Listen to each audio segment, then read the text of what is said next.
Chapter 2. After you had stayed at Kadesh as many days as you did, we journeyed back into the wilderness in the direction of the Red Sea, as the Lord had told me, and skirted Mount Seir for many days. Then the Lord said to me, "You have been skirting this hill country long enough. Head north and charge the people as follows. You are about to pass through the territory of your kindred, the descendants of Esau, who live in Seir. They will be afraid of you, so be very careful not to engage in battle with them. For I will not give you even so much as a foot's length of their land, since I have given Mount Seir to Esau as a possession.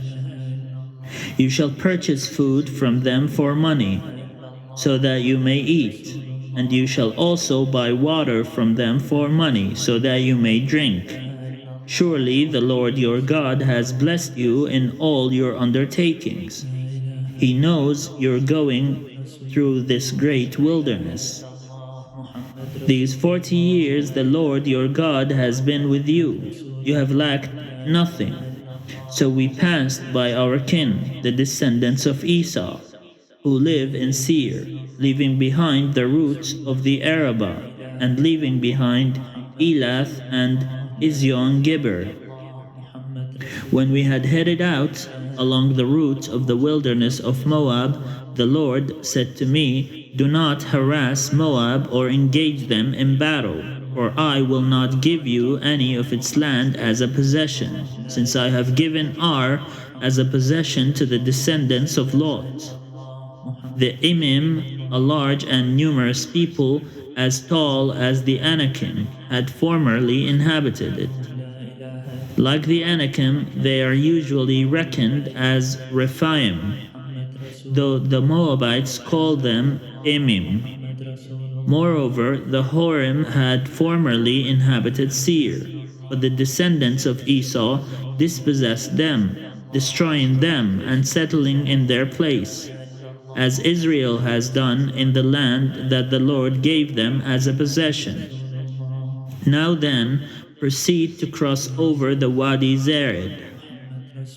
So we crossed over the Wadi Zered, and the length of time we had traveled from Kadesh Barnea until we crossed the Wadi Zered was 38 years, until the entire generation of warriors had perished from the camp, as the Lord had sworn concerning them.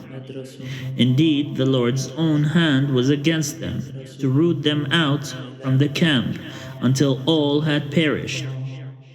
Just as soon as the warriors had died off from among the people, the Lord spoke to me, saying, "Today you are going to cross the boundary of Moab at Ar. When you approach the frontier of the Ammonites, do not harass them or engage them in battle, for I will not give the land of the Ammonites to you as a possession, because I have given it to the descendants of Lot.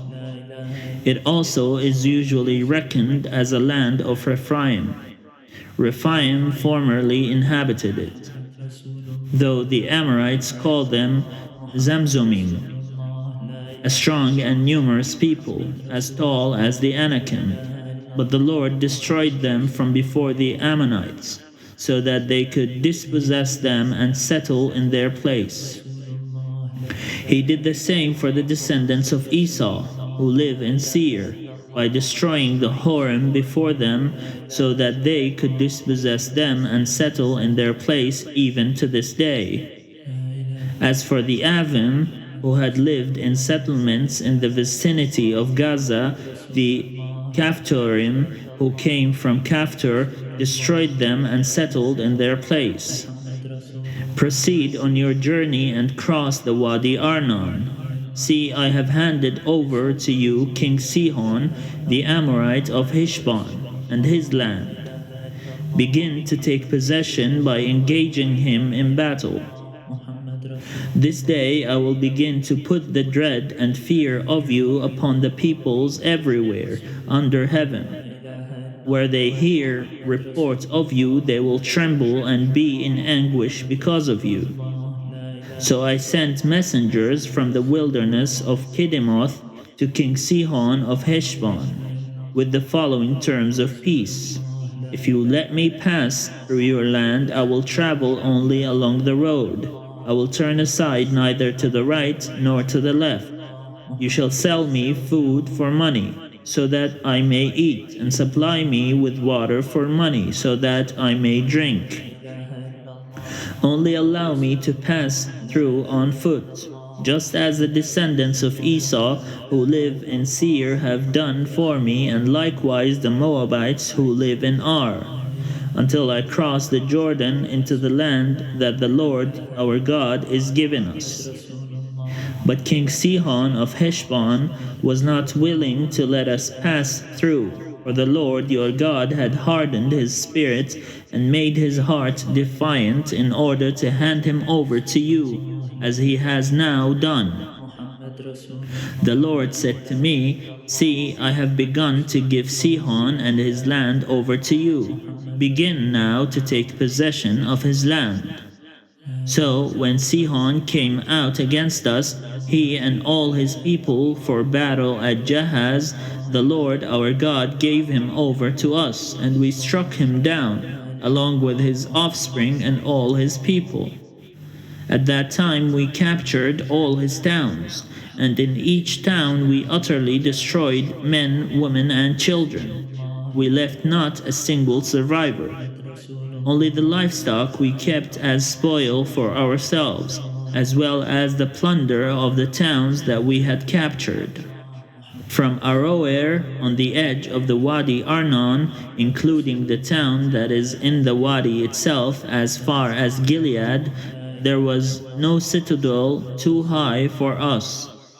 The Lord our God gave everything to us. You did not encroach, however, on the land of the Amorites, avoiding the whole upper region of the Wadi Jabbok, as well as the towns of the hill country, just as the Lord our God had charged. لا إله إلا الله محمد رسول الله لا إله إلا الله محمد رسول الله لا إله إلا الله محمد رسول الله لا إله إلا الله محمد رسول الله